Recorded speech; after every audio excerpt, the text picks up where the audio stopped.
Olá, bem-vindas e bem-vindos ao monitor do Novo Debate Econômico, o MNDE. Inauguramos esse espaço com a ideia de promover o debate sobre as maneiras de pensar a economia que hoje circulam na esfera pública, até recentemente dominada pela visão ortodoxa. O site novodebateeconômico.org.br conta com um blog de artigos de autoria de especialistas convidados, podcasts, textos produzidos a partir de dados de pesquisas e um glossário explicando os principais conceitos envolvidos no novo debate econômico, como aqueles relativos aos temas do meio ambiente, igualdade de gênero e inclusão racial, e, claro, a economia. Esta semana vamos conversar sobre a trajetória de crescimento brasileira e o papel do Estado neste evento. Para tal, convidamos o professor André Roncaglia, economista e professor na Universidade Federal de São Paulo, comentarista de economia do ICL e colunista da Folha de São Paulo. André Roncaglia escreveu com Paulo Gala o livro Brasil, uma economia que não aprende, e organizou com o ex-ministro da Fazenda, Nelson Barbosa, o livro Bidenomics nos Trópicos. É graduado em Ciências Econômicas, com mestrado em Economia pela Pontifícia Universidade Católica de São Paulo e foi doutorando visitante na University of Massachusetts Amherst, com doutorado em Economia do Desenvolvimento pela Faculdade de Economia, Administração e Contabilidade da USP. Seja bem-vindo, professor André Roncaglia. Muito obrigado, Eduardo. É um prazer estar aqui com vocês e vamos conversar um pouquinho sobre a economia brasileira, né? Com certeza. E para me acompanhar neste programa, eu tenho o prazer de contar com Luciano Alencar, doutor em Economia pela FRJ e professor substituto na mesma instituição. Seja bem-vindo, Luciano. Valeu, Dudu. Bem-vindo, André. E vamos ao debate. Perfeito. Vamos começar, então. Para começar, André, uma pergunta talvez mais direta, e vamos falar, né? Vamos começar com a trajetória. Como você avalia a trajetória do crescimento da economia brasileira nas últimas 4 décadas em comparação com o desempenho histórico e com outros países? O que a nossa experiência histórica ensina acerca do papel do Estado na economia e essa trajetória do crescimento? Bom, as últimas 4 décadas, se a gente quiser englobar dentro de uma definição mais geral, apenas para situar o pensamento, ela é marcada exatamente pela dominância do que veio a ser chamado de neoliberalismo, né? Então, é um período em que existe uma tendência, tanto do ponto de vista do pensamento, quanto do ponto de vista da política econômica, de diminuir a dominância do Estado no processo de desenvolvimento econômico, quase como uma antítese ao processo anterior, que vigorou do período pós-guerra até mais ou menos início dos anos 80, em que se acredita que os mercados teriam a capacidade de não apenas organizar a vida econômica de forma a sustentar a atividade, garantir empregos, conseguir uma dinâmica razoável de crescimento, como também, né, direcionar melhor, de maneira mais eficiente, a maneira como a economia vai ser gerida. Então, esse processo de descentralização das decisões de investimento, das decisões também de aplicação dos recursos econômicos, passa por uma tentativa, né, um teste, que 40 anos depois se viu que gerou baixíssima produtividade, não gerou os ganhos esperados na forma de crescimento econômico. A gente tem um crescimento bastante modesto comparativamente ao período imediatamente anterior, uma desigualdade que vem crescendo, a não ser pelo período em que houve um questionamento desse modelo, com a adoção de políticas sociais, elevação do salário mínimo e atuação mais intensiva do Estado. E a gente termina esse processo com a crise desse modelo, né, o modelo neoliberal, que inicia ali mais ou menos em meados da década dos 2010, com resultados que não são nada alvissareiros para a continuidade desse modelo, seja do ponto de vista rigorosamente, né, frio da análise dos dados, e seja do ponto de vista do pensamento econômico em escala global, porque o que a gente começa a verificar a partir, principalmente, acho que da invasão da Crimeia por parte da Rússia, é um movimento político que começa a questionar exatamente, né, os pilares da ordem econômica anterior, e a gente se encaminha agora para um processo de restauração da presença do Estado. A pandemia acelera o processo de entender a centralidade do Estado no direcionamento da economia, e recentemente a vitória do presidente Joseph Biden nos Estados Unidos acaba revelando, né, que essa forma de pensar a economia, com o resgate da política industrial, com o resgate do direcionamento do Estado cada vez mais intensivo, não apenas no protecionismo das economias, mas também na proteção direta de setores, como é o caso de semicondutores, né, e a guerra aberta contra o avanço chinês, mostram que a gente teve uma mudança que, na minha visão, é profunda em termos de pensamento econômico, que se traduziu também em mudanças de política econômica. E eu sempre gosto de citar que não sou apenas eu falando, mas é o próprio FMI, que em 2016 né, publica um artigo da parte de 3 pesquisadores, dizendo que o neoliberalismo foi uma promessa enganosa, né, foi uma propaganda que não se verificou, porque não garantiu o crescimento econômico prometido, não diminuiu a instabilidade cambial dos países e nem reduziu a desigualdade, que era como se imaginava. Comparativamente ao período imediatamente anterior, que vai no período pós-guerra até a crise da dívida externa aqui na América Latina, a gente tem, né, de forma contrastante, um período de crescimento muito intenso. O Brasil é exemplar nesse período, como país que cresce de maneira muito intensa, com processos de transformação estrutural muito profundos, né? Particularmente no Brasil, a gente tem toda a construção da nossa pirâmide industrial, se a gente pensar né, no velho Carlos Lessa, né, construir as etapas superiores né, do processo produtivo, com o segundo PND, o próprio milagre econômico, o PAEG, mas a gente pode voltar mais ainda, pensar né, o plano de metas, o próprio segundo governo Getúlio Vargas, em que existe esse direcionamento claro num processo de construção política desse desenvolvimento, ou seja, não, e isso é algo que também estava na época em termos de pensamento econômico, não apenas no Brasil, mas no mundo inteiro, em que cabia ao Estado né, fazer esse direcionamento, não apenas complementar o setor privado naquilo que ele não conseguia fazer, mas efetivamente criar mercados, projetar atividades que seriam importantes para o desenvolvimento subsequente das economias, oferecendo não apenas emprego e renda, mas também um foco grande em bem-estar. Né, nessa época, principalmente nos anos 50, que a gente começa a ver aqui no Brasil preocupação com a educação, preocupação com a saúde, como elementos que promovem o bem-estar coletivo para além né, da renda. Por isso que me incomoda quando economistas liberais, né, às vezes algum de grande renome, dizem que o Celso Furtado nunca pensou a educação, ele pode nunca ter teorizado, isso é verdade, mas como ele não era um economista acadêmico, como a gente está acostumado a pensar, né, ele era um economista que, como diz o Mauro Bojanovski, né, um grande acadêmico da área de história do pensamento, ele desceu para a política, né, ele foi sujar as mãos, por assim dizer, na política, e ali ele quem liderou né, o primeiro plano de educação que a gente tem em escala nacional, que contou com Anísio Teixeira, Darcy Ribeiro, então acho que é indisputável né, que essas preocupações elas passavam a emergirem naquele momento de construção de um Brasil urbano industrial, que vai se consolidar em meados da década de 60. Então essas preocupações eu acho que elas aparecem ali numa visão ampla de planejamento, em que o Estado ele não é um ente que atrapalha e ele não é necessariamente um ente que só vem corrigir supostas falhas de mercado, mas ele é né, um protagonista nesse processo de mãos dadas ali com o setor privado, com todas as distorções, né, eventualmente que aconteciam, tipicamente num país subdesenvolvido e periférico como o nosso.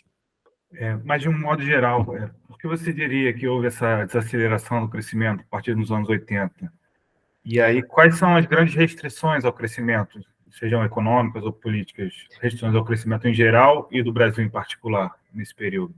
Então, vamos pensar, acho que as restrições elas são historicamente dadas, né? Então, somos um país periférico, que tem uma dependência tecnológica, todo um processo de colonização, que criou um mercado de trabalho bastante distorcido, com mão de obra escrava que foi liberta, mas não foi qualificada, e a partir do período pós-guerra, um pouco até pelas correntes de pensamento internacional, a gente começa a ter né, a criação de vários órgãos de desenvolvimento por parte das Nações Unidas, né, focados em questões regionais, na África, aqui na América Latina, na Europa Oriental, e o Brasil, então, cria esse órgão que é a CEPAL, que passa a pensar o desenvolvimento aqui na região, e vê como a principal restrição exatamente o balanço de pagamentos. né, a dificuldade de um país que tem muitas riquezas, mas não tem capital, não tem tecnologia para extrair essas riquezas de maneira a se sustentar economicamente. A principal restrição passa a ser exatamente essa dependência tecnológica, e faz com que o país tenha dificuldades, né, de sistematicamente garantir que as trocas com o exterior sejam equilibradas. Então, a gente vende café e tem que comprar, né, máquinas, e esse desequilíbrio entre o que a gente vende e o que a gente compra submete os países da região, particularmente o Brasil aqui no nosso caso, a recorrentes crises cambiais que vão gerar um ajuste interno. Então, a superação dessa restrição fundamental, que era a restrição que a gente pode pensar combinada, né, de capital, que se traduzia em restrição externa, eu acho que ela mapeia grande parte dos esforços que a gente faz a partir do período do pós-guerra. Então, pensando como Albert Hirschman pensava, né, essa restrição ela era informativa, direcionadora dos esforços, e, ao mesmo tempo, ela promovia a aglutinação de recursos para a sua superação a partir do planejamento. Então, o Brasil passa ali 3 décadas se esforçando em construir essa pirâmide industrial, em adensar a indústria, mas faz isso aos solavancos, né, dentro das suas restrições ao longo do tempo. Só que esse processo, como a gente está migrando muita gente do campo para a cidade, então existe ali, a gente pode pensar de maneira apenas como uma referência, né, metafórica, o modelo do Lewis, né?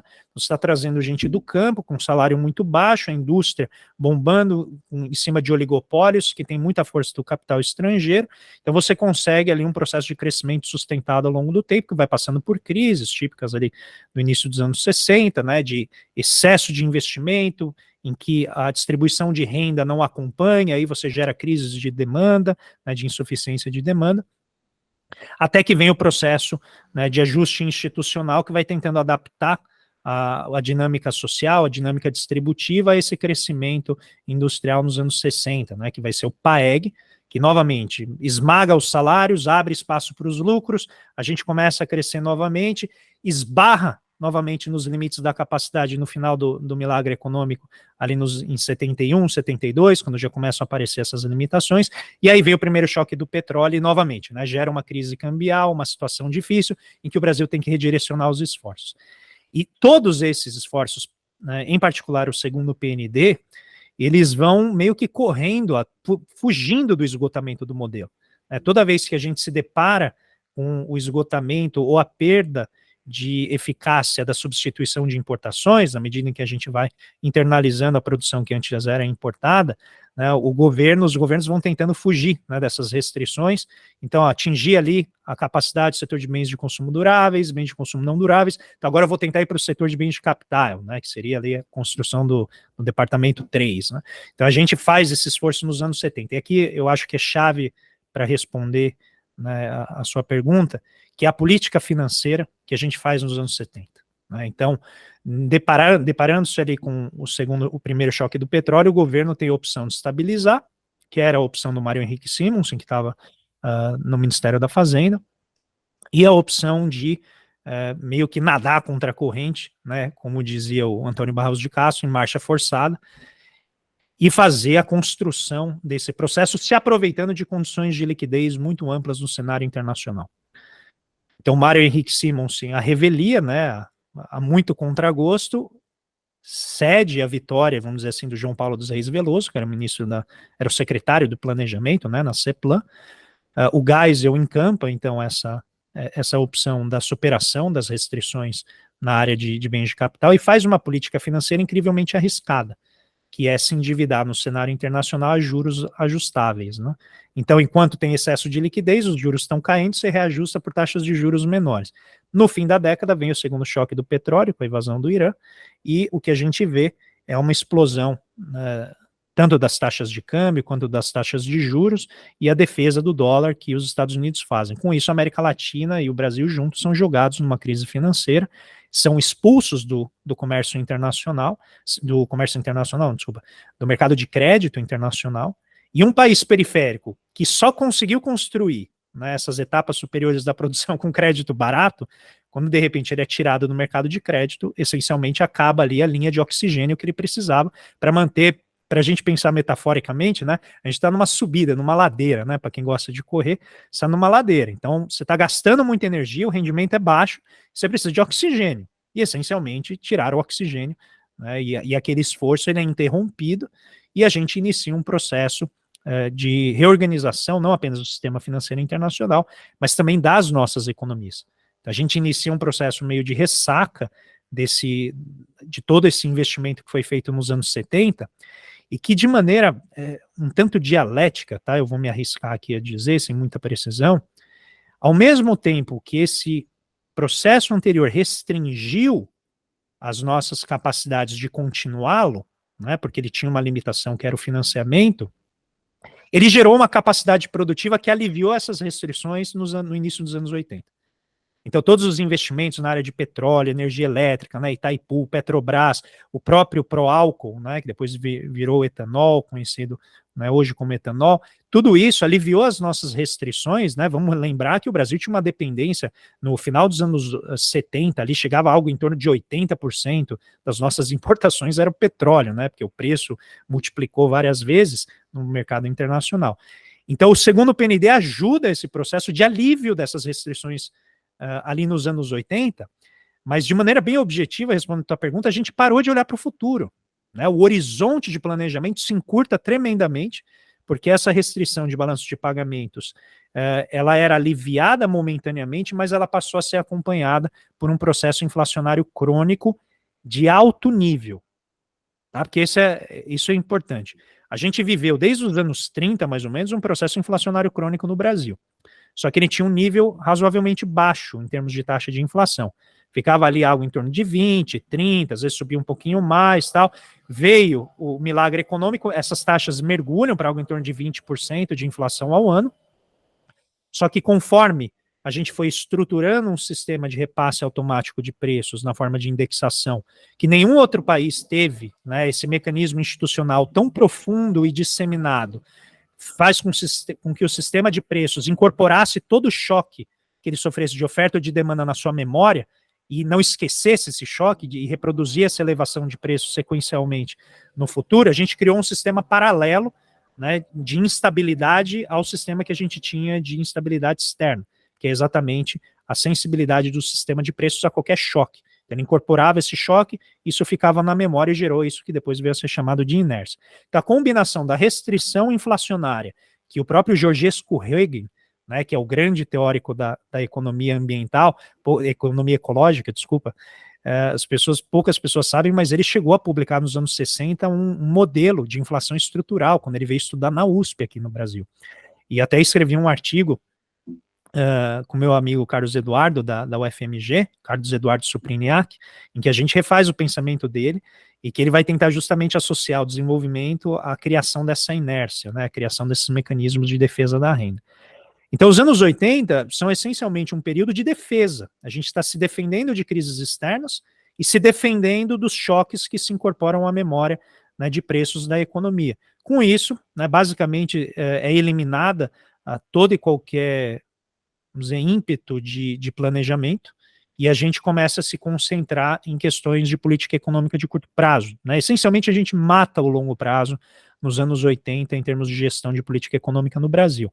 E aí, quando a gente chega nos anos 90, o Brasil entra na onda neoliberal, de liberalização da economia, abertura comercial e financeira, naquela promessa que parecia muito boa, inclusive motivada pela queda da União Soviética, de que se você agora que tivesse um mercado global efetivamente interligado, com exceção de alguns países ali, uns rogue states, né, como China, Irã, tal, mas em geral uma rede ampla de comércio, você não precisaria mais tanto da presença do Estado, era hora de fazer o downsizing, né?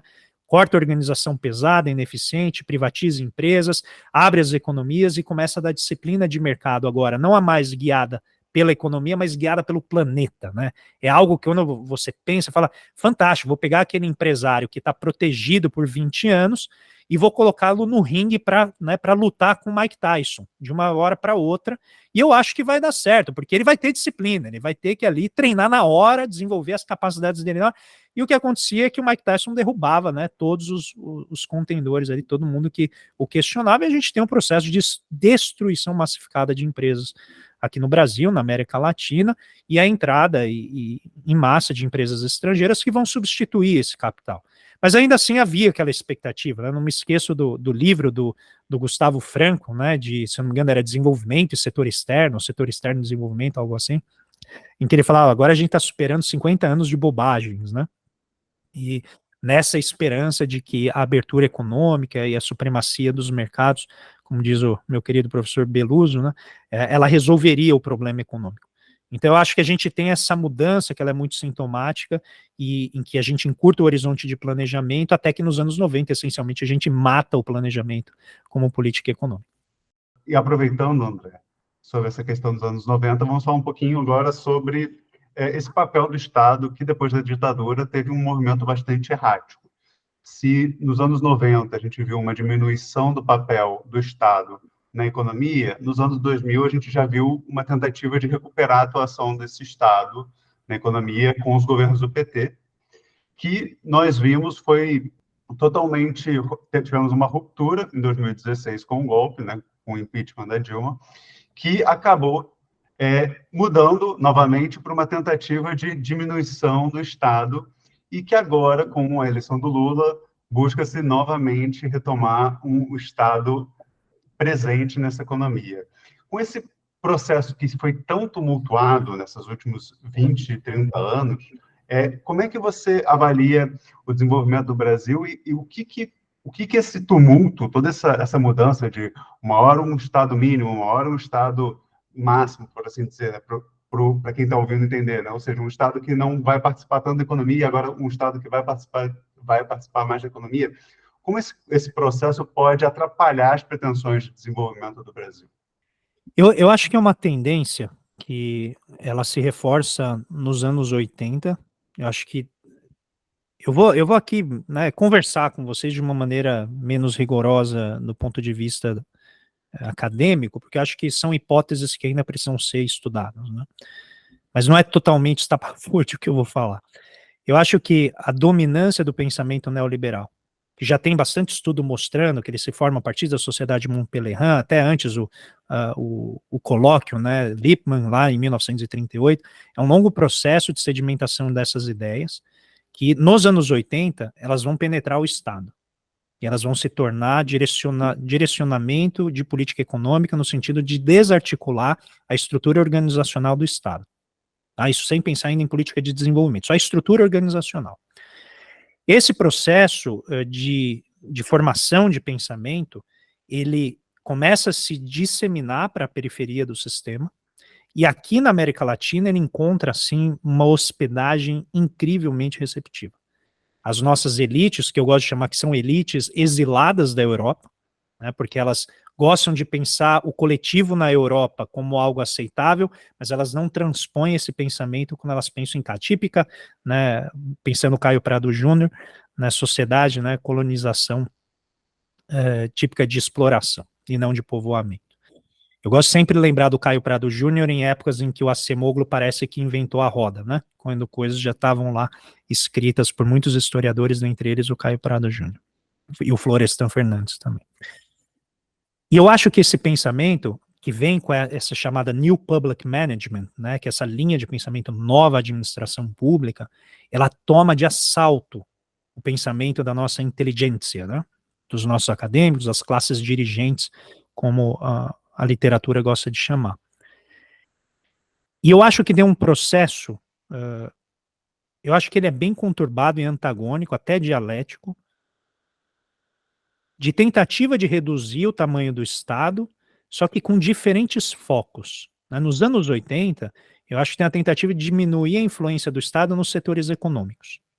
Então isso pode ser via estatais ou via, por exemplo, redução de tarifas, né, de proteção e tal. As privatizações, elas são um marco, eu acho que nesse processo, porque elas trouxeram muita esperança. E aqui a gente precisa ser honesto, né? Eu acho que o Estado já estava esgotado, ele não conseguia prover os serviços da maneira como a sociedade desejava, em meio a tantas transformações tecnológicas. E aí, de fato, esse processo traz muita esperança no sentido de consumo de determinados bens que eram providos pelo Estado por parte da iniciativa privada. Para mim, o lapidar é telecomunicações. né, em que você tinha que comprar um telefone, que era um investimento caro, tinha que entrar numa fila, e de repente você tem uma democratização disso, que não é porque veio do setor privado, é porque a tecnologia mudou e baixou o custo disso, o setor privado teve acesso antes, né, a essa tecnologia, porque vinha do norte, a partir de investimentos do Estado no hemisfério norte, que transferiu isso para a iniciativa privada, e depois ela penetra aqui na periferia. Muito bem. Nos anos 2000, eu já acho que a disputa é mais contenciosa, porque o perfil do Estado muda. Então, note que nos anos 2000, eu acho que seria forçar a barra, chamar o governo Lula de um Estado desenvolvimentista. Eu não acho que ele era um Estado desenvolvimentista, no sentido que a gente estava acostumado a pensar nos anos de 50 a 80. Ele é um Estado que vai fazer, né, tentativa de formar uma estrutura de bem-estar social, com foco em elevação do salário mínimo, em políticas sociais. E por que eu não chamo de um Estado desenvolvimentista puro sangue? Porque as iniciativas de desenvolvimento industrial e de liderar o processo de construção, de criar e construção de mercados, ela é muito pontual. Ou muito pontual, ou muito horizontal, a ponto de você praticamente não diferenciar, né? Você chega a fazer um projeto de redução, isenção tributária para setor industrial. Quais? Não sei. O BNDES fez ampla concessão de crédito, e aí quando você vai estudar os setores que foram pedir crédito, eram todos os setores associados às nossas vantagens comparativas.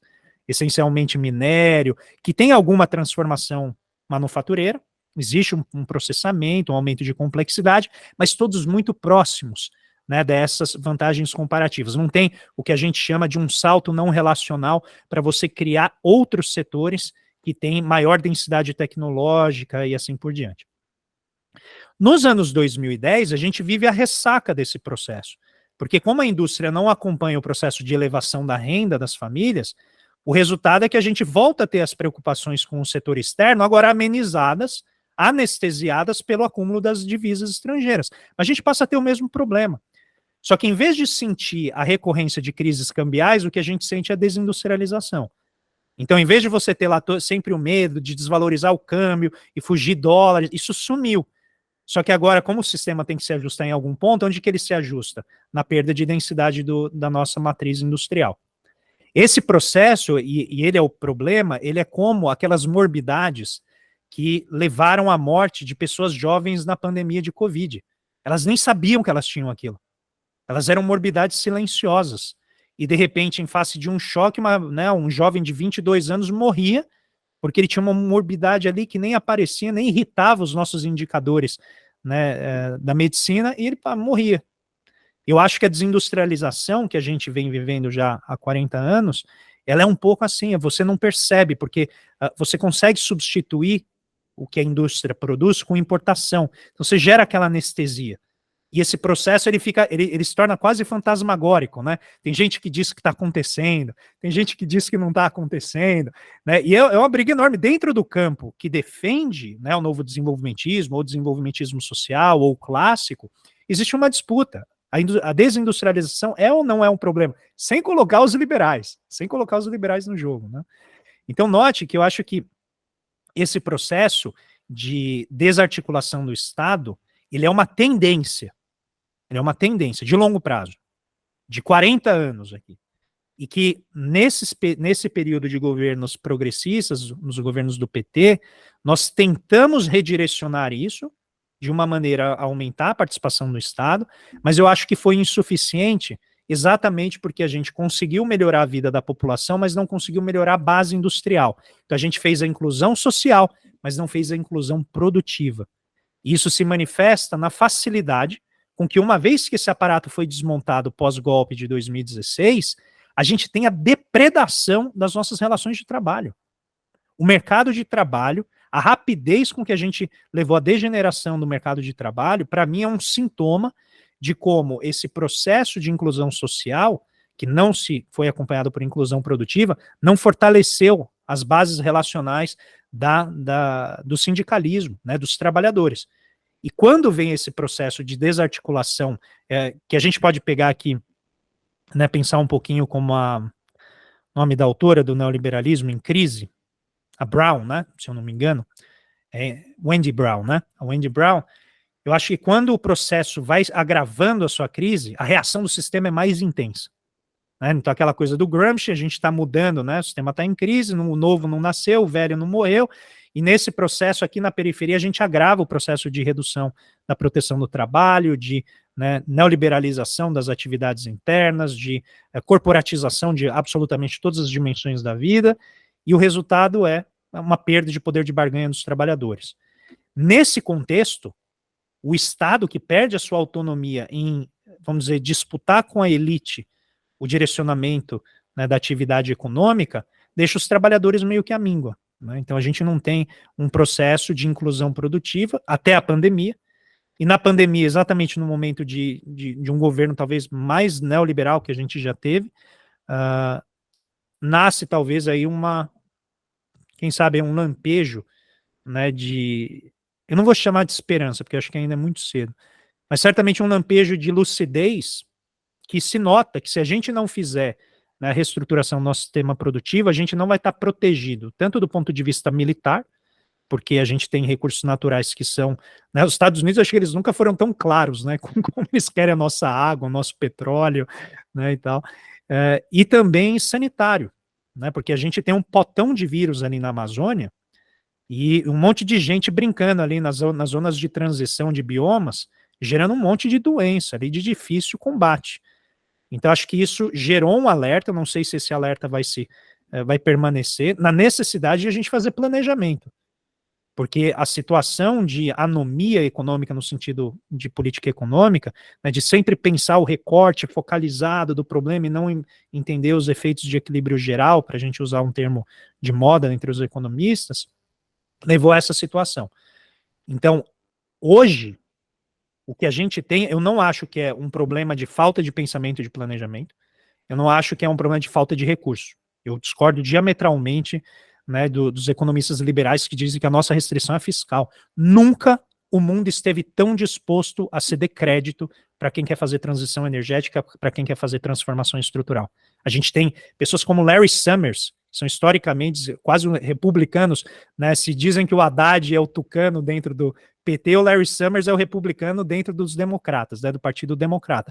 E ele falando assim, olha, tem que investir, o Banco Mundial tem que esticar o balanço dele, tem que começar a investir, tem que ajudar os países em desenvolvimento a fazer sua transformação produtiva, transformação ecológica. Ele está falando isso. Então, nunca a gente teve, né, nos últimos 40 anos, um processo tão amplo de concessão de crédito. Agora, qual que é a questão? O setor privado não tem escala para fazer. Então, a gente tem que trazer o Estado de novo, o BNDES, Petrobras, Embraer, Embrapa, Embrapi, todo mundo aqui para fazer a canalização desse recurso para a construção daquilo que nos falta nessa nova economia. E aí eu acho que, hirschmanianamente pensando, essa é a restrição que hoje se coloca. E o triste, para terminar, é que o economista, eu acho que ele pode desempenhar um papel muito pequeno nisso. Porque economista gosta de formular e gosta de dizer se deu certo ou errado, mas ele não sabe como executar. Os grandes planos de desenvolvimento da Ásia não contaram com economistas, porque economistas têm essa fixação com eficiência. E quando você está lidando com a incerteza, com construção mediante um incerto, a eficiência não é um bom critério alocativo. Né? Isso está lá na história, né? Quem quiser ler How Asia Works, né? Como a Ásia funciona, é um livro fantástico que mostra isso. Eu não trazia economista porque bloqueava o processo. Então, eu acho que pensar a construção das capacidades estatais para que a gente possa articular o setor privado com o setor público para esses desafios do milênio, agora os desafios da transição ecológica, eu acho que está revelando, né, a necessidade do planejamento novamente. Mas então, a gente tem observado uma grande alternância, né? Como o Dudu perguntou na última pergunta, entre, de um lado, um liberalismo, às vezes até muito... se propõe a ser muito extremado, né? Acaba não conseguindo, né? E, por outro lado, os governos do PT tentando reconstruir essas capacidades do Estado. Você vê espaço hoje para um planejamento a prazos maiores, uma vez que essa alternância de poder acaba trazendo um encurtamento do horizonte temporal? Você vê espaço para o planejamento? E que características um eventual plano para o Brasil deveria ter? Eu vejo espaço, eu acho que a gente está desacostumado a falar sobre isso, né? A imprensa não sabe falar sobre isso, a imprensa, para ela, é como um idioma estrangeiro, né? Falar sobre planejamento, que está há 40 anos achando que os mercados resolvem tudo, que o Estado é o bicho-papão que só atrapalha, Então, eu acho que em termos de debate público, esse debate ainda está travado, sabe? Como uma conversa com pessoas que falam idiomas diferentes. Mas eu acho que no plano do Estado, eu tenho 42 anos de idade, então o que eu estou falando, né, é exatamente o período do neoliberalismo. Eu acho que é exatamente a dificuldade hoje, desculpa, o potencial que a gente tem hoje é a clareza com que a gente pode colocar essas questões. Mas eu queria salientar isso, eu trabalho com bastante gente que está no Estado, né, que são funcionários de carreira, e eles falam isso, a gente não tem capacidades estatais, a gente precisa montar a capacidade estatal, que é como executar o programa, como monitorar o programa, como impor contrapartidas para que o empresário que recebe o subsídio entregue algo na forma de exportações, na forma de inovação e tal. Então, eu acho que esse talvez agora seja o foco da discussão. Como construir capacidades estatais. Então, vamos pegar o exemplo da Eletrobras. Né, esse apagão que teve agora, que afetou 25 estados, que eu achei muito triste o ministro, né, das Minas e Energia, Alexandre Silveira, e rapidamente para a explicação mais fácil, né, que era, não, foi um dolo, foi uma sabotagem, e eu acho que tem explicações mais profundas. O colega de vocês, né, a Clarice Ferraz, que estuda esse setor, que muito provavelmente é um problema de planejamento, porque o setor elétrico, ele tem uma estrutura dada, né, que é a organização ali da ONS, só que toda a construção de capacidade de energia renovável no Nordeste não foi pensada para interagir adequadamente com o sistema interligado nacional. Então você cria isso meio que solto na forma mais do setor privado atuando, com aporte do Estado e tal, mas você não planejou a integração. Então você não tem flexibilidade do sistema que eventualmente pode gerar sobrecarga. Então o foco não está só em gerar energia renovável. Porque segundo esses especialistas, a gente já gera demais. O sistema elétrico não tem como absorver a quantidade de energia que tem picos de geração, porque não consegue absorver, não tem um sistema de flexibilidade. Então onde que está o foco? Pensando, né, a lá Albert Hirschman. Está exatamente, o gargalo aqui é a interligação. Então, eu acho que aos poucos vai emergindo, e novamente, né, Luciano, é uma luta isso aqui, porque você tem que convencer que o problema ali, pode até ter sido sabotagem, não estou excluindo isso, mas não dá para excluir que foi um problema de planejamento do sistema. Então, onde está o foco? Montar a estrutura, montar a infraestrutura, resgatar o emprego na Eletrobras. Né? E aí vai entrar uma discussão, a Eletrobras tem que ser privada ou ela tem que voltar a ter controle estatal e não apenas 10% dos votos, como ela foi colocada. Quando a gente pensa mais amplamente, CEITEC, você vê a luta que é para você dizer assim, olha, eu sei que custa 70 milhões por ano para você ter uma produtora de chips, mas é a única produtora de chips. Ela é aprendizagem produtiva. Ter engenheiros que estão engajados nessa atividade, não é que eles vão gerar lucro momentaneamente, muito embora ela estivesse prestes a gerar lucro, quando ela teve o processo, né, de liquidação iniciado e bloqueou todos os contratos que ela vinha montando. É porque o engenheiro ali, ele aprende, ele traz, né, o estudante de engenharia para trabalhar no CEITEC, que vai aprendendo a fazer, vai estudar no exterior, traz a nova tecnologia, não precisa ser a fina-flor do produção de chip, mas pode ser sensores que vão ajudar em várias coisas na cadeia de produção de chip, afeta várias atividades econômicas por meio de tecnologia que a gente consegue acessar. E eu acho que aos poucos a gente vai tentando encampar essas discussões. Agora, é um debate difícil. Eu não acho que a gente esteja já num ponto em que isso está resolvido, e não acho, retomando uma pergunta anterior, que o PAC, o novo PAC que o governo Lula está colocando, carrega essa mensagem. Eu ainda acho que o PAC carrega muito uma lista de coisas que a gente tem que fazer, mas não traz a seiva, que é a construção das capacidades estatais. E aqui falta, talvez, né, isso eu acho que falta no novo PAC, qual que é a narrativa que alinhava tudo? Por que a gente está fazendo o PAC? Entendeu? E eu acho que a mensagem principal é porque a gente tem que construir capacidades estatais para garantir resiliência econômica, para garantir segurança econômica e sanitária, militar, e também segurança tecnológica. E esses são temas que estão hoje no mundo. Então, haveria, sabe, um alinhamento, né, com o que está acontecendo no mundo afora, que eu acho que aliviaria as restrições de recursos que, né, o governo hoje enfrenta, seja no plano internacional, seja internamente, né, no seu embate com a Faria Lima, para tentar encontrar espaço fiscal para poder implementar esses projetos. Então, eu resumiria isso. Eu acho que a gente deveria centrar mais o debate em como construir as capacidades do Estado para esses desafios que hoje se colocam.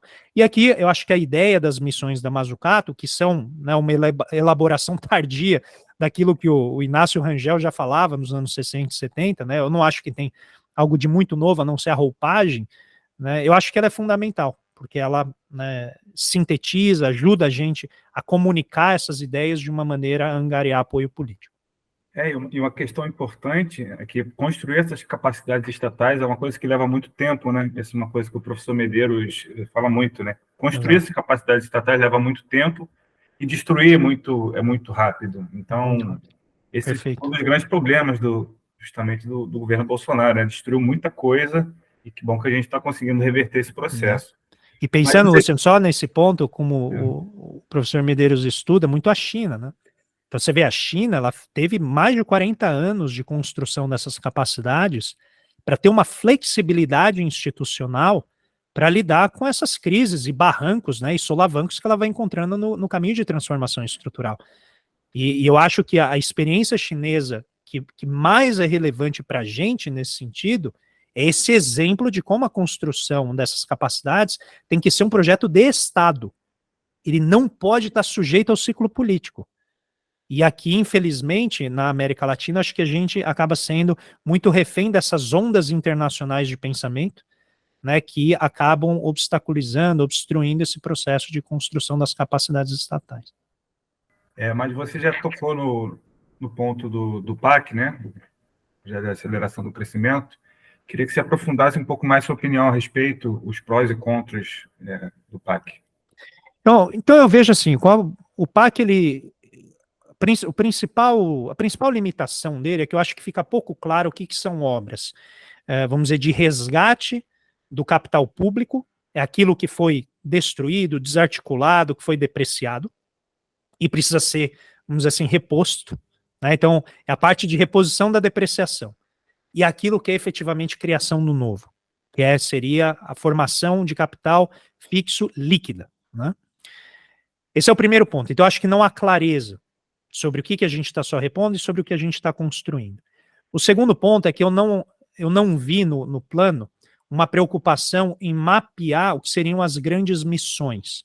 Eu acho que nesse ponto o MDIC tem sido muito mais cuidadoso, né, com o projeto de neoindustrialização, tudo pensando aqui na esfera da comunicação, né, em como articular essa mensagem. O MDIC tem usado mais, né, essa imagem de fazer políticas transversais, de pegar o setor automobilístico como uma etapa para você descarbonizar esse setor, migrar na direção, né, de aumento da matriz ferroviária como um modal complementar aqui ao rodoviário, a questão da produção, né, de combustíveis, o direcionamento na área de semicondutores, de tecnologia da informação, e também no setor de saúde em parceria ali com o Ministério da Saúde. Então, eu acho que o MDIC, nesse sentido, ele está muito mais alinhado com aquilo que eu estou falando, na minha expectativa, novamente, falando aqui de maneira modesta, né, que é a minha visão, sem dizer que isso é certo ou errado, mas a maneira como eu enxergo que seria a melhor forma de processar essas políticas. E o novo PAC, eu acho que ele acaba, talvez por até uma forma como o governo Lula hoje está organizado, talvez haja pouca sinergia entre os ministérios, né? Talvez a Casa Civil, né, ela precisasse investir mais energia no processo de harmonizar a relação entre os ministérios, e novamente, eu sei que isso é super difícil, né, para que houvesse uma única mensagem. Então eu acho que o PAC, que é organizado pela Casa Civil e pelas relações institucionais, ele passa uma mensagem, e o processo de neoindustrialização do MDIC passa outra mensagem. Ambas estão indo na mesma direção. Só que uma eu acho que é mais clara nesse sentido do que a outra. Então, quando você olha o PAC, você vê muita reconstrução de estrada, você vê um esforço de avançar na matriz ferroviária, existe um esforço de avançar na área da construção, né, de etapas produtivas importantes do setor de saúde, né, seja na área de tecnologia de informação, com uso, né, de inteligência artificial, que está mostrando muitos resultados promissores na área da aviação, na área de prontuários, na área de epidemiologia em outros países, e a gente vai começar a internalizar isso. E, fundamentalmente, na ideia da floresta em pé, que eu acho que é algo importante que o PAC traz, e ele tenta fazer essa coisa de articular as diferentes instituições, a Petrobras, né, o BNDES, mas você nota que no PAC o BNDES ele ficou apagado. É a nossa principal agência, não apenas de fomento, mas de avaliação e integração de projetos, ele fica apagado. Então, acho que nesse sentido, eles são importantes sintomas de como a gente tem que avançar nessa etapa de construção de capacidade estatal. Então, ele é bom, eu acho que direciona, é um avanço, né? É aquela coisa, ele não é o plano que a gente idealizaria, não é, mas é melhor tê-lo do que não tê-lo, né? Mas eu acho que precisaria, de maneira mais sintética, também para não entediar demais quem nos escuta, acho que faltaria um alinhamento comunicacional e organizacional melhor para que todos os ministérios pudessem trabalhar de maneira mais sinérgica. E não é que eles não estejam trabalhando, mas a comunicação disso, eu acho que na cabeça das pessoas não está muito claro. André, você fala muito aqui sobre, você falou muito agora sobre comunicação do governo, mas a gente também precisa, quando a gente fala sobre comunicação, falar um pouco sobre a mídia e sobre como o papel dessa mídia, né, dentro da sociedade. Você é uma pessoa que é uma importante voz, né, um acadêmico que tem um espaço no debate público, né?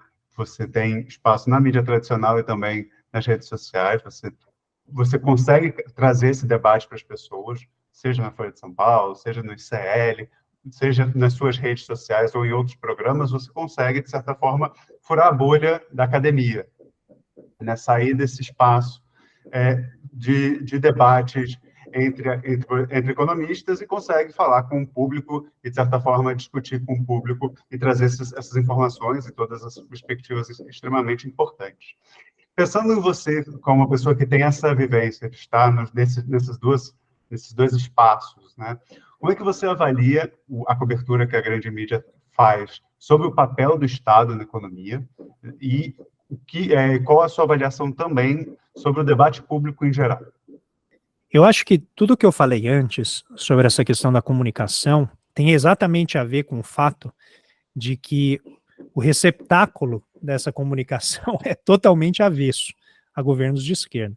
A gente tem uma mídia que é muito conservadora, é uma mídia muito sensível aos modismos de pensamento do hemisfério norte e que encontra aqui um equilíbrio na absorção desses modismos, na inércia desses modismos, né? A gente está sempre vivendo a moda que já foi superada no hemisfério norte, com o apoio e validação dos especialistas que a mídia se acostumou a contatar. Então, acho que existe aqui uma panelinha que é muito difícil de quebrar. Vocês devem notar o esforço que eu e outros colegas fazemos para tentar fertilizar um pouquinho esse debate com alguma diversidade, porque existe um conforto, né, numa visão que é compartilhada, numa visão que traz ali uma sensação não apenas de controle sobre a realidade, ou sobre o que controlar, né, o fiscal, até discutia isso com um amigo, o fiscal eu acho que ele tem algum fundamento até psicanalítico, né, porque para essas pessoas parece que é aquele elemento que traz o conforto, mesmo para reclamar do mundo, sabe? Você tem aquele conforto para reclamar do mundo, e o que é o fiscal? E eu não me esqueço, recentemente, um desses podcasts chamou um economista liberal para discutir o novo PAC, né, e eu achei fantástico, quase, né, se você sentar no divã, assim, né, a psicanalista vai falar, explique essa decisão, né, por que você vai chamar um economista neoliberal para analisar o PAC, né? E passou o programa inteiro falando do fiscal. E eu, quando eu fiz o livro com o Nelson Barbosa, né, o Bidenomics nos Trópicos, que a ideia era falar assim, olha, o pessoal só fala sobre como pagar.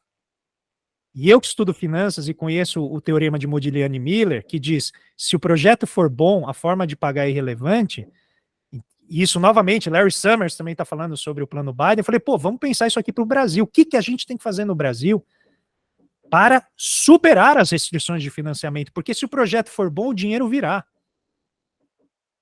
E toda vez que eu ia falar com jornalistas, adivinha o que acontecia? Eu não conseguia falar do que fazer, só conseguia falar, não, vai ter dinheiro. E a restrição fiscal? E o controle de inflação? e a gente não conseguia sair do curto prazo. Então, acho que existe um conforto, talvez que seja crônico, herdado do período hiperinflacionário que a gente viveu aqui, né, de inflação crônica, em que a gente desacostumou, a gente desaprendeu a falar do futuro. Né? Então, toda vez que você tenta falar do futuro, você acaba saindo como alguém ingênuo, ou como um perdulário, né, um inflacionista, como tem, né, os grupos de Facebook e Instagram que ficam tirando sarro, como se economista heterodoxo não reconhecesse as restrições da realidade, né? O que não é uma verdade. Então, é difícil, porque eu acho que a mídia ela é bastante conservadora, ela desaprendeu a pensar o planejamento, e isso impõe uma limitação que eu vejo como muito grande, até para os próprios governos. E como exemplo, vamos pegar aqui, eu sempre gosto de pegar os exemplos dos nossos adversários. O Paulo Guedes, né, durante a sua gestão, a Receita Federal queria fazer a taxação dessas importações contrabandeadas de grandes empresas chinesas que não pagavam ali, que usavam essa isenção como uma brecha ali para vender o produto sem pagar imposto. Ele não conseguiu. O Bolsonaro queria fazer isso. Ele falou, não, isso aqui vai dar um problema enorme, porque a ótica disso, do ponto de vista, né, comunicacional, é terrível, porque mesmo que os pobres não usem isso dominantemente, a classe média vai falar, não, mas eu uso, eu tô com a minha renda esmagada, porque tá mesmo, e pô, é um pouquinho, né, que eu tenho de alívio de comprar coisa barata que eu não consigo comprar aqui, e pô, você vai tributar justamente isso? Então, olha a restrição de economia política que você tem com um negócio simples, que não gera quase nada de receita, dá, sei lá, 8 bilhões se der no máximo no ano. Mas mesmo assim, né, você tem uma dificuldade de fazer isso. E aí, quando você olha para questões até mais profundas, pegando, o Paulo Guedes tentou implementar a taxação de lucros e dividendos. Puxa, 20 anos depois, quase 30 anos depois da isenção de lucros e dividendos, ele teve que voltar atrás. Ele falou, tem que fazer, gente, não dá mais. O mundo inteiro está tributando isso. Paulo Guedes, gente. O mundo inteiro está tributando, a gente tem que taxar. Mas em 2 meses, ele já começou a colocar um monte de faixa de isenção maior, e em 3 meses saiu da proposta. Entendeu? Porque a restrição de economia política é muito forte. E eu acho que isso afeta diretamente os meios de comunicação, porque os meios de comunicação entraram no processo de flexibilização das leis do trabalho, de esmagamento, né, do seu quadro funcional, os jornalistas estão super estressados, fazendo um monte de coisa, você vê em todas as redes, né, de TV e mesmo nos jornais. Né? Mesmo o jornal que eu escrevo, que é a Folha de São Paulo, ele tomava um prédio inteiro, acho que hoje toma 3 andares daquele prédio, se tanto, né? Posso estar exagerando, mas é muito menos do que era antes. Então, esse processo, eu acho que ele gera uma aliança conservadora no país, que torna o requerimento de comunicação do governo, na minha visão, quase que impossível. Impossível de você formar consenso, por tamanha é a reação refratária, né, da imprensa a qualquer coisa que inspire mudança. Então é muito difícil, eu acho que é um desafio muito grande. Se eu não respondi alguma parte, pode, por favor, reforçar algum aspecto aí da pergunta. Eu acho que é isso. Acho que só... Que meios alternativos você recomendaria? Páginas, canais, eventualmente perfis, para quem quer se informar sobre economia, mas não necessariamente com essa visão liberal ortodoxa predominante? Eu acho que o processo das redes sociais, que vem com essa descentralização do controle de produção de conteúdo, né, porque as TVs e os jornais, eles funcionavam meio como museu, né? Opinião pública é aquilo que jornal e TV definem como opinião pública, como, né, o que está no museu é o que é definido pela curadoria do museu, né? Então, o que entra ali é cultura e é história, é o que o curador do museu definiu, que é cultura e história. Então, quando você faz essa descentralização e do controle de produção de conteúdo, eu acho que você permite emergir várias mídias diferentes que podem canalizar esse conteúdo. O problema, e que eu acho que a esquerda perdeu muito, é que esse é um espaço que ele é restrito, ele é limitado, vamos dizer assim, porque a atenção é limitada. E a disputa nesse espaço de mídia social é a atenção. A direita chegou e ocupou. Como a rede ela tem efeito de escala, quem chega primeiro dificilmente sai do topo. Né? Então eu vou em vários podcasts grandes para tentar levar, né, o evangelho, né, do desenvolvimento para as pessoas, E eu sou recorrentemente criticado por parceiros, por companheiros nossos de visão de mundo. Pô, mas por que você está indo nesse lugar? Só vai gente de direita lá, você não pode ir, o cara fez isso, o cara fez... Eu falei assim, porque a rede funciona assim, ela é topocracia. Quem chegou lá em cima não perde posição. Ou eu vou lá e tento atrair a atenção que só entende que é razoável o que aparece lá e distribua essa atenção um pouco para mim, ou a gente vai ficar sempre curtindo a nossa própria bolha aqui. A gente não cresce. E tem muito dinheiro por trás desses canais, dessa força da direita. E a direita, ela acaba capitulando o pensamento econômico. Porque você vê, às vezes, economistas que eles não são de extrema-direita, eles não são economistas anarcocapitalistas ou anarcoliberais, mas eles estão nesses canais porque o alinhamento do pensamento deles está muito mais próximo desse pessoal do que do progressismo. E aí o que acontece? Um economista que defende política social, que defende política afirmativa, ele acaba sendo capturado por essas pessoas, né, por esses grupos de mídia. Então eu acho que o caminho é construir isso no setor progressista para que o pensamento, né, heterodoxo, ele tenha um pouquinho mais de espaço. Não é fácil, porque, em geral, eu acho, é uma percepção que eu construí ao longo desses anos, que o progressismo, a esquerda, ela tem dificuldade de se juntar.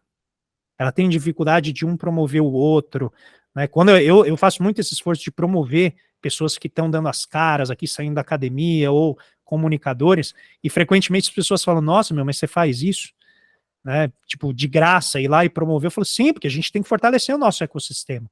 Tem que ir junto, tem que construir, tem que conseguir fazer. E eu acho muito difícil porque a gente não tem dinheiro. Então, enquanto o outro lado está arregimentando, aglutinando somas enormes de grande capital, né, que vem de organizações estrangeiras, ou mesmo grandes empresas aqui dentro, a gente está no grassroots, assim, né, fazendo campanha de financiamento coletivo, né, então a gente não monta escala. E ao não montar escala, eu acho que a gente tem uma dificuldade de ter protagonismo maior, eu acho que na definição desse debate. Então, eu acho que esse é o caminho, é fazer podcast, é criar canal, é sair da Torre de Marfim, né, da universidade, vir aqui falar para o público.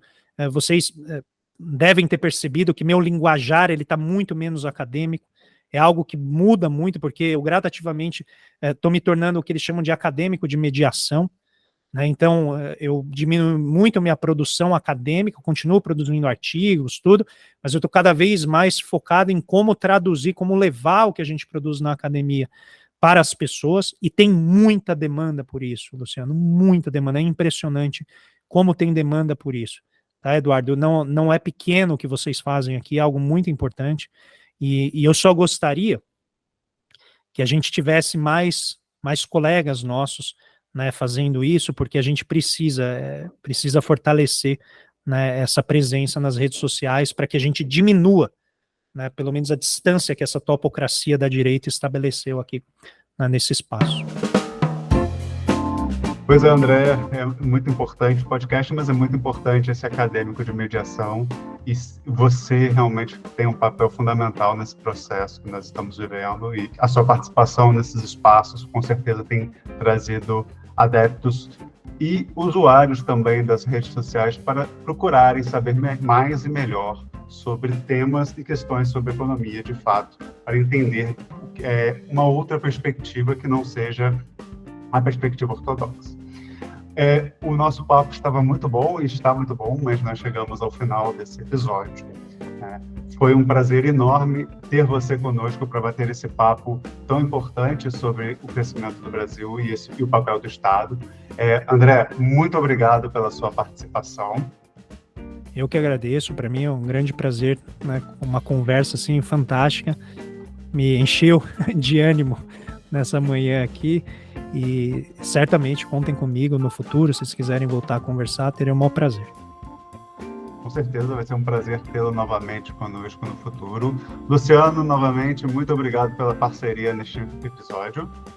Valeu, Dudu, muito obrigado, André, pela presença. Acho muito importante a gente continuar debatendo economia fora das formas tradicionais, e é isso. E para você que nos ouviu até aqui, muito obrigado pela sua audiência. Não esqueça de curtir este episódio e seguir o MNDE e o André Roncaglia nas redes sociais. Muito obrigado e até o próximo episódio. Tchau.